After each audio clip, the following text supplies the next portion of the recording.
Nia est l'esprit du baobab. Dans un petit village d'Afrique, la sécheresse dure depuis des mois. Les rivières sont presque asséchées, les cultures meurent, et les villageois commencent à perdre espoir. Autrefois, un grand baobab sacré veillait sur la région, apportant la pluie et la fertilité. Mais avec le temps, la légende s'est effacée des mémoires, et l'arbre est aujourd'hui oublié, recouvert de lianes et de poussière.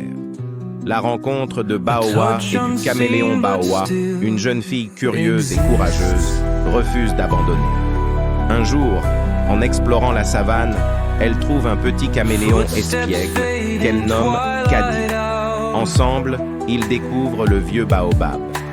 Intrigué, Baowa touche l'écorce et entend une voix faible lui murmurer « Réveille-moi, retrouve mon cœur d'eau ».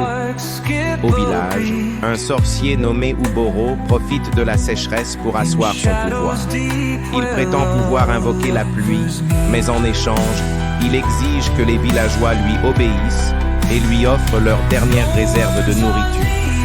En secret, il cherche à détruire l'esprit du baobab pour régner sur la terre. La quête du cœur d'eau guidée par les murmures du baobab, Baowa et Kadi entreprennent un voyage périlleux pour retrouver le cœur d'eau, un cristal ancien caché dans la montagne interdite. Sur leur route, ils affrontent des esprits malins, traversent des dunes brûlantes et apprennent à écouter les signes de la nature. Le réveil de l'esprit. Après une ultime épreuve, Baowa ramène le cristal au baobab. Lorsque le cœur d'eau est replacé dans l'arbre, une lumière éclatante en jaillit. L'esprit du baobab apparaît sous la forme d'un grand être lumineux, mi-arbre, mi-humain. Il libère une pluie bienfaisante sur le village.